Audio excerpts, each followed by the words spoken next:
Good afternoon, good evening, good morning. Welcome to This Week in Random. Today we are going to be reviewing the first episode of Carnival Row. Carnival Row available on Amazon Prime. I just discovered this show last night and I was exhausted, but I wanted to check it out because it seemed, I don't know, Orlando Bloom was in it. Actually, that's pretty much all I needed to know. I didn't know a bloomin' thing about it when I started this episode, and boy was I surprised. I don't know how many of you might be fans of the comic book Aerosmith by Kurt Busiek and Carlos Pacheco and Jesus Marino, but it very much felt like this was the world that they were entertaining. It's another world because they called it the 7th century, I believe, at one point in the show.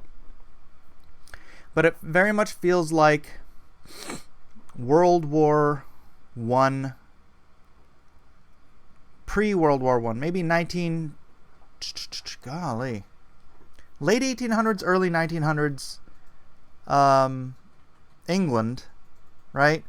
But wherein you have the human population and you have the Fae population. You have a population of fairies and what do they call them? I can't remember. I'm not going to remember any of the names. I'm not going to remember any of the... I'm going to call Orlando Bloom, not whatever his name was. Oh, wait. What was his name? Oh, it was on the tip of my tongue. I only watched it one time. So this is my first time. This is me giving you what I felt. I'm going to click through this. Spoilers. I am going to click through this. I'm going to try to... ignore the there's a couple naughty bits, so be warned. But right here, let me skip this back. This right there, I was like, okay, I'm sold. I know it's a terrible reason to but it hooked me right there. This image right here hooked me, and then it goes into this really interesting scene where there are some Fae folk being run down by some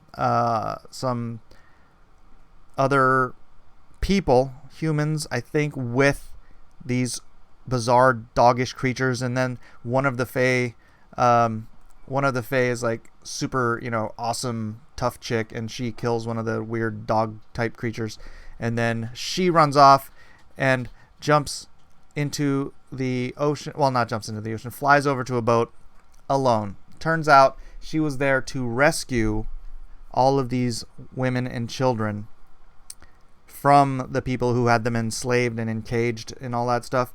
And she's the only one that makes it to the boat. Crushes her. They end up, she gives a little bit of her backstory here about the boy that she loved but who's been dead for 7 years. Look, it's a picture. I have a picture. It's Orlando Bloom. And then you cut later on to see Orlando Bloom alive and well. Back in, I don't even know if it's England. I don't think they ever say it's England, but it sure as heck feels like good old-timey England. Yeah, I'm going to say probably turn of the last century England. All of the characters are extremely well executed. The production quality beyond TV. This is movie, like blockbuster movie level production quality, from the camera shots to the settings to the costuming, everything in here. This must have cost as much as Game of Thrones, and it's a fantasy / real world story that is, if I had to say, it would be a cross between maybe not Harry Potter. Okay, I'm going to use Harry Potter. A cross between Harry Potter and Ripper Street. Is it Ripper Street? You know, the one about the location for Jack the Ripper. It's kind of a cross between that and I really like Ripper Street. But you get the magical elements of Harry Potter. Well, not even so much magical, just that there are Fae people. I haven't seen any actual magic as yet. Just you see characters like this young lady here, she's got these goat horns, and there's a lot of horned people. There's horned characters.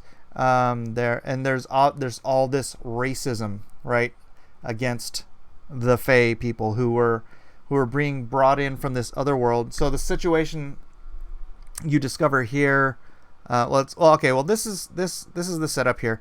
You get a setup that this Fae person here, it has been attacked by a human, and Orlando Bloom is the detective who has to find out who's attacking the Fae. And obviously there's a great deal of mistrust between the two peoples. They find the young heroic Fae alive at the bottom of the ocean, or not the bottom. She'd be dead at the bottom of the ocean. Alive at the shore. She's the only one who survived the shipwreck. And then we have this little spat, which I love English politics. How they'll just stand up and like yell at each other and and all that fun stuff. And they do a great representation of it here. It's like, but you discover that this is exposition on the world that they exist in, wherein there was a war, right? And they could have won the war. It's like Vietnam. They could have won the war, and all the Fae people could have been happy over there. But one of the parties wasn't the anti-war party, so they brought all the people home, lost Vietnam, and because they lost Vietnam, they started importing refugees from the Fae lands.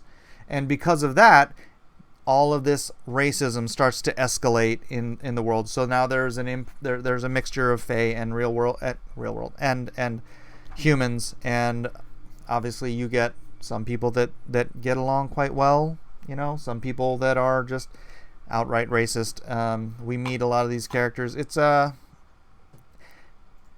I don't know. I think the racism is played real world. It's not played like SJW tripe. Some people might disagree with me on that, but I think that's going to be a real situation. You're importing.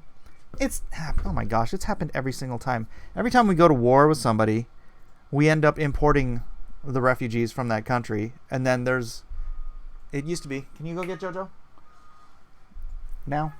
And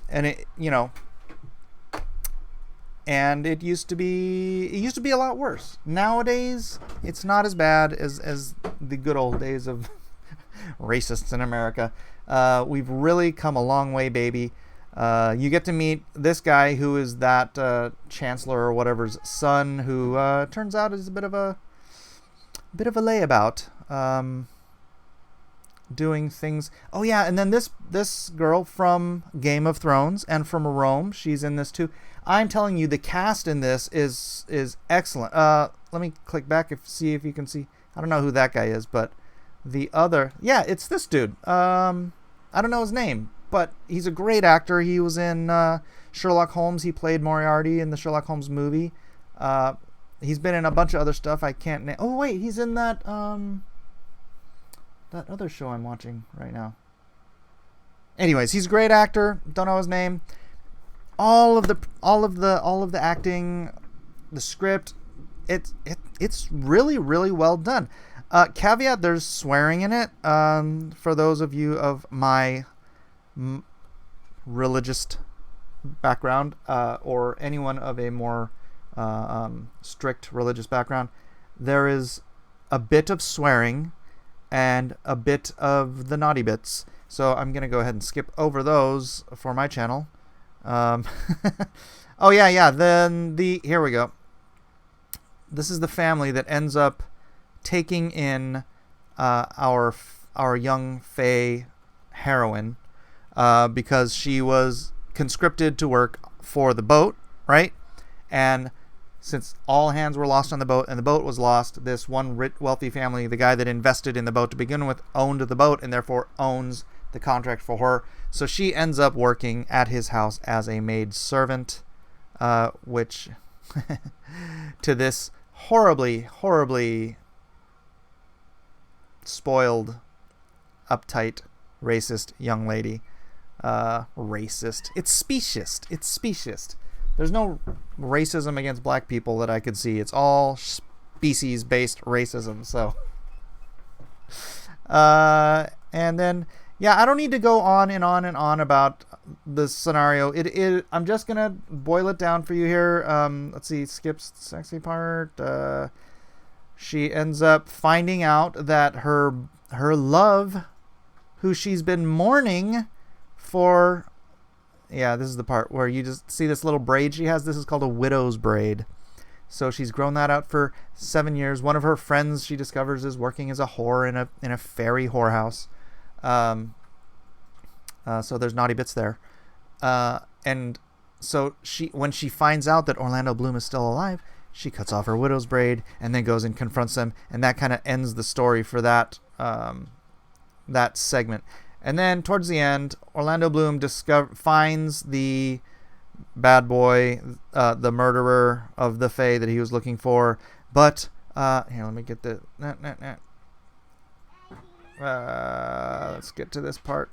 Oh, thank you, Jojo.